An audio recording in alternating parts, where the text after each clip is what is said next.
সামনেই 2026-এর কিন্তু নির্বাচন।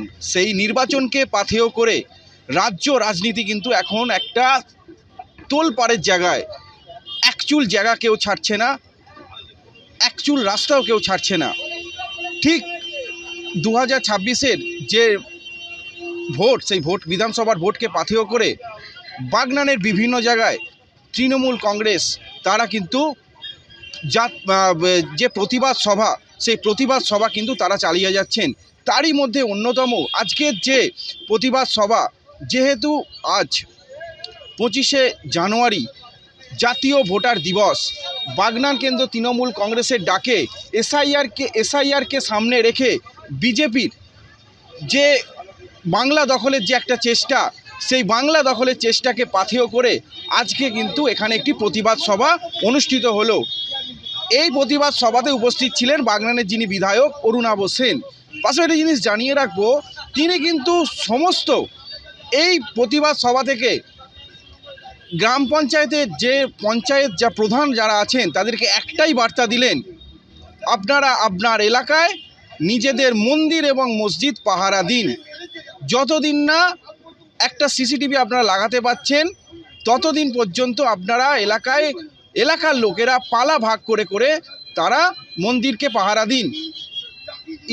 তারপরেও কিছুদিন পর আপনারা এই এলাকায় যে মন্দির এবং মসজিদ আছে সেখানে একটি বা দুটি করে যে ক্যামেরা, সেই ক্যামেরা সেখানে লাগিয়ে দিন। ফলে কি হবে, কারা ভাঙছে এই মন্দির মসজিদ সেটা নিয়েও কিন্তু আজকে বাগনানের বিধায়ক একদম স্পষ্টভাবে কিন্তু জানিয়ে দিয়েছিলেন।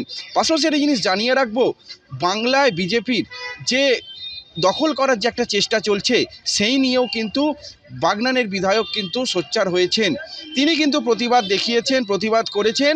তবে তিনি এটাও জানিয়েছেন, বাংলার বুকে বাংলা দখল করা অত সহজ নয়, কারণ এই বাংলা রবীন্দ্রনাথের বাংলা, এই বাংলা নেতাজির বাংলা, এই বাংলা বঙ্কিমচন্দ্রের বাংলা। কালকে রাত্রিবেলা নদিয়ার শান্তিপুরে সুবীর বিশ্বাস বলে একজন রাতের অন্ধকারে সরস্বতী ঠাকুর বাঁধতে গিয়ে ধরা পড়ে যায়। এই সুবীর বিশ্বাসকে ভারতীয় জনতা পার্টির বিএলএ।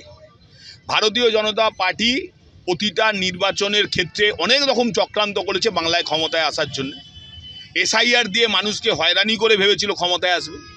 তৃণমূল কংগ্রেসের সুপ্রিম কোর্টের লড়াই এবং সংগ্রামের ফলে, আমাদের নেতা অভিষেক ব্যানার্জি এবং আমাদের নেত্রী মমতা ব্যানার্জির লড়াইয়ের ফলে সেই চালটাও যখন ভেস্তে যেতে বসেছে, তখন ভারতীয় জনতা পার্টির বহু ব্যবহারে বিদ্ধ যে ধর্মীয় ভেদাভেদ, ধর্মীয় বিদ্বেষ ছড়িয়ে এলাকায় ক্ষমতায় আসার যে প্রচেষ্টা, তার ফলস্বরূপ বিভিন্ন জায়গায় ভারতীয় জনতা পার্টির যারা কর্মকর্তা, যারা বুথ লেভেলের বা অঞ্চল লেভেলের নেতৃত্ব, তারা কোথাও রাতের অন্ধকারে মন্দিরের মূর্তি ভাঙছে, কোথাও মুসলিম সেজে মন্দিরে গিয়ে হামলা করছে, কোথাও মসজিদে ইট বেড়ে পালিয়ে যাচ্ছে। এটা করার প্ল্যান যে বাংলাকে বিভিন্ন রকমভাবে উত্তপ্ত করা।